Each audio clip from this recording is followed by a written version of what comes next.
نے سوال پوچھا، بڑے درد دل سے پوچھا. اس نے کہا جی الجھاؤ سا پیدا ہو گیا ہے، حالات بڑے عجیب ہو گئے ہیں.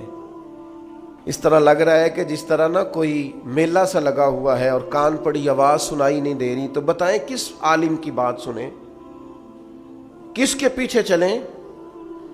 تو میں دو باتیں صرف آپ کو عرض کرتا ہوں آج اس خوبصورت جگہ پہ، اور خالص اللہ کی رضا کے لیے عرض کرتا ہوں، اور کئی دفعہ اپنی نیت کو حاضر کر کے ٹھیک کر کے رضا الہی کے لیے عرض کرتا ہوں. اس عالم کی بات سنیں جو صحیح العقیدہ ہو، نہ خارجی ہو نہ رافضی ہو، صحیح العقیدہ ہو، اور اسلام کا جو خوبصورت ایک ویژن ہے امت وسط ہونے کا، وہ والے نظریات رکھتا ہو جو امت مسلمہ کے نظریات چلے آ رہے ہیں. ایک تو اس کی پوری پابندی ہو، اس شخص کی بات سنیں. اور دوسری بات میں اپنی طرف سے نہیں کرتا، یہ بھی میں نے اپنی طرف سے نہیں کی، الا الذین آمنوا وعملوا الصالحات، ایمان لائیں اور نیک اعمال کریں. ایک تو عقیدہ مضبوط ہو جس آدمی کا، مضبوط عقیدہ، اس کی بات سنیں. اور دوسری بات میں آپ کو احیاء العلوم میں امام غزالی نے ایک حدیث لکھی ہے، میں آپ کو وہ حدیث ہی سنا دیتا ہوں. نبی پاک علیہ السلام نے فرمایا ہر عالم کے پاس نہ بیٹھنا، اس عالم کے پاس بیٹھنا جو تمہیں 5 چیزوں سے نکال کے 5 چیزوں میں داخل کر دے.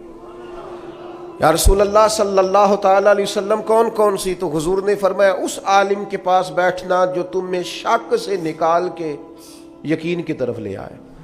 جس کے پاس بیٹھو تو ایمان مضبوط ہو، توکل مضبوط ہو، اللہ رسول کی ذات پر بھروسہ مضبوط ہو، حضور کی غلامی مضبوط، صحابہ اور اہل بیت کا عشق مضبوط، جن کے پاس بیٹھ کر تمہیں یقین کامل کی دولت ملے، اس عالم کے پاس بیٹھنا. اور فرمایا دوسرا وہ تمہیں ریاکاری سے نکال کے اخلاص کے زمرے میں لے آئے.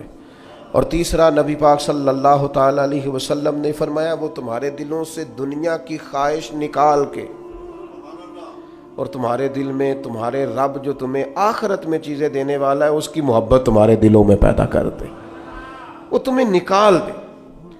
یعنی وہی ہے تیرے زمانے کا امام برحق جو تجھے حاضر و موجود سے بیزار کرے، حاضر و موجود سے بیزار کرے، اور موت کی شکل میں دکھلا کے تجھے جلوہ یار، زندگی تیرے لیے اور بھی دشوار کرے.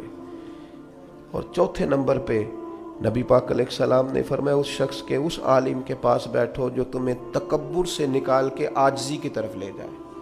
اور پانچواں اللہ کے محبوب علیہ السلام نے فرمایا اس عالم کے پاس بیٹھو جو تمہیں دشمنی سے نکالے اور خیر خواہی کی طرف لے جائے.